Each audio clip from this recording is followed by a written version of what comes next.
5ই August এটা বাংলাদেশে একটা ফ্যাসিস্ট শাসন, কর্তৃত্ববাদী শাসনের বিপরীতে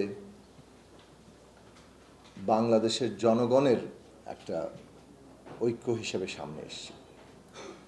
এবং এই জনগণের প্রতিনিধিত্বটা, যাকে বলে জনগণের যত ধরনের প্রতিনিধিত্বশীল প্রকাশ আছে, রাজনৈতিক দল, শ্রেণী পেশার মানুষ, সংগঠন, সিভিল সমাজের মানুষ,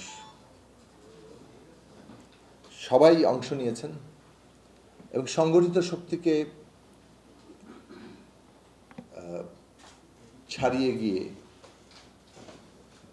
যারা ঠিক সরাসরি সংগঠনের সাথে যুক্ত নন সেই সব মানুষেরাও যুক্ত হয়েছেন। এবং এই ঐক্যের ফলেই একটা বিশেষ রাজনৈতিক পক্ষ এই আন্দোলনে নেতৃত্বমূলক জায়গায় আছে, এটা বলা পুরো ঠিক হবে না। কিন্তু একই সাথে এটা স্বীকার করতে হবে যে ছাত্রদের মধ্যেকার নেতৃত্ব একটা অগ্রণী ভূমিকায় ছিলেন এবং সেই অগ্রণী ভূমিকার স্বীকৃতি সকলের মধ্যে ছিল। 5 তারিখের পরই, এমনকি 5 তারিখে যখন আমরা ফ্যাসিস্ট সরকার পালিয়ে গেছে সেই রকম সংবাদ পেলাম এবং কিভাবে একটা ট্রানজিশন হবে সে নিয়ে প্রথমে সেনাভবনে এবং পরে বঙ্গভবনে আলোচনা হয়েছে। সেইখানে সিদ্ধান্তটা কিন্তু এটাই ছিল যে ছাত্রদের সাথে এঙ্গেজ করে, ছাত্র নেতৃবৃন্দের সাথে বিশেষভাবে যারা বৈষম্য বিরোধী আন্দোলনে তখন নেতৃত্ব দিচ্ছিলেন, তাদের সাথে এঙ্গেজ করেই এই ট্রানজিশন প্রসেসটাকে এগিয়ে নিতে হবে। প্রাথমিকভাবে একটা ঘোষণা এসেছিল, যে ঘোষণাটা বৈষম্য বিরোধী ছাত্র আন্দোলনের পক্ষ থেকেই দাবি হিসেবে তোলা হয়েছিল যে সকলের সম্মতিতে কিংবা সকলের মতের ভিত্তিতে একটি অন্তর্বর্তী সরকারের হাতে ক্ষমতা হস্তান্তর করতে হবে কিংবা অন্তর্বর্তী সরকার গঠন করতে হবে। তো সেই ঘোষণাটাই মাত্র 5 তারিখে কেবল এসছে। বাকিগুলো তার সংযুক্ত জিনিস, বিচার করতে হবে, জানমালের নিরাপত্তা, বন্দীদের মুক্তি ইত্যাদি। মূল রাজনৈতিক প্রশ্ন ছিল যে এইখানে আন্দোলনকারীদের অংশগ্রহণে এবং সম্মতিতে একটি অন্তর্বর্তী সরকার গঠন করা হবে। কিন্তু এইটা কিভাবে গঠিত হবে, ক্যারেক্টার কি হবে,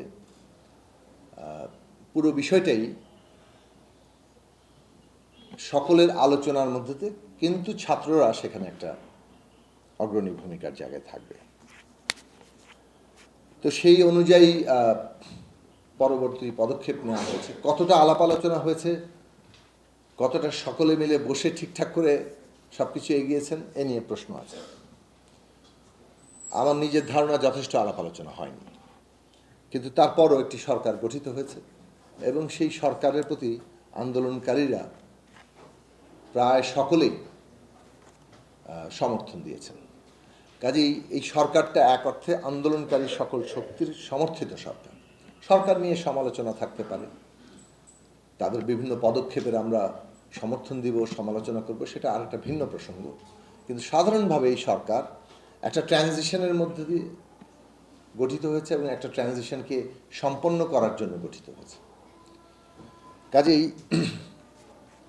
এই যে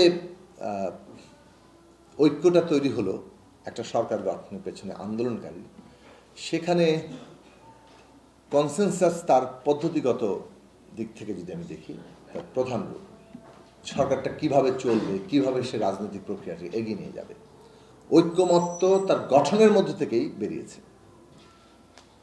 এটা যদি এমনভাবে গঠিত হতো না, বিজয়ী শক্তিতে একটা নেতৃত্বমূলক জায়গা আছে, একটা বিশেষ শক্তি, এবং তারা পুরো ট্রানজিশনটাকে লিড করছে, তাহলে ভিন্ন রকম হতে পারত।